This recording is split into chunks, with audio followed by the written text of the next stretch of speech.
Hello दोस्तों, मैं आपकी कुमकुम भट्ट अपने यूट्यूब चैनल पे आप लोगों का स्वागत करती हूँ, तहे दिल से प्रणाम करती हूँ। आप लोगों के बीच बहुत ही सुंदर एक जो है नाच की चुटकुला लेके आई हूँ। देखिए, पहले के ज़माने के आदमी थे जो अपने माँ भाभी और बहन का सुनते थे।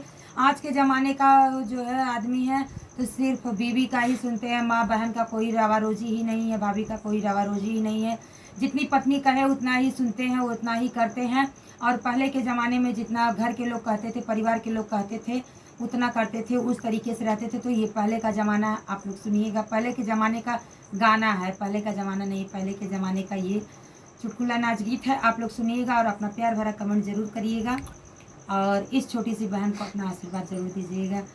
हे चम चम चमकत बाटे टिसनिया, चम चम चमकत बाटे टिसनिया, की राजा मोरे आवत बाटे ना। चम चम चमकत बाटे टिसनिया, चम चम चमकत बाटे टिसनिया, की राजा मोरे आवत बाटे ना, की राजा मोरे आवत बाटे ना।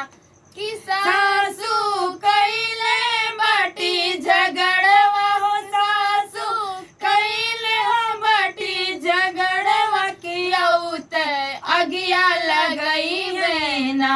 हे सासू कइले हो बाटी झगड़वा हो, सासू कइले हो बाटी झगड़वा, की औत अगिया लगई है ना, कि औत अगिया लगई है ना। सैया सोचिए ना हो समझिए, कि राजा मोरे सोचिए ना हो समझिए, कि दाएं दाएं गोलियां चलई है ना।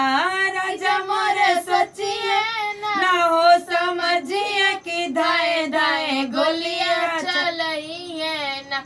कि चम चम चमकत बाटे टिसनवा, चम चम चमकत बाटे टिसनवा, की राजा मोरे आवत बाटे ना। चम चम चमकत बाटे टिसनवा, की राजा मोरे आवत बाटे ना।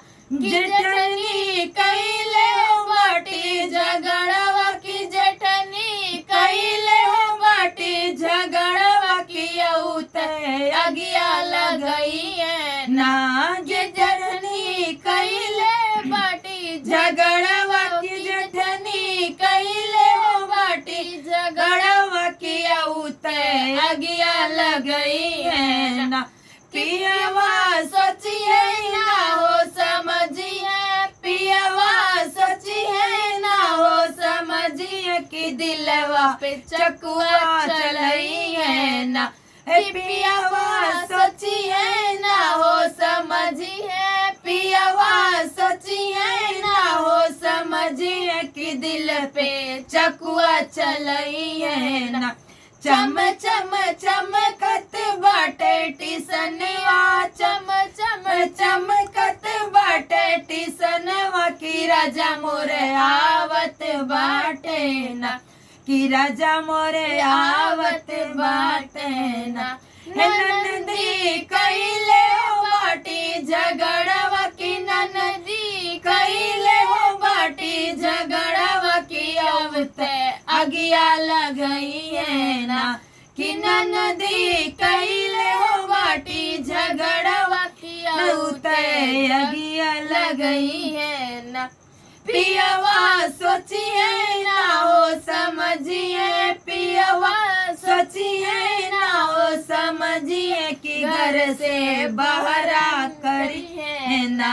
पियवा सोचिए ना हो समझिए, कि घर से बहरा करी है ना।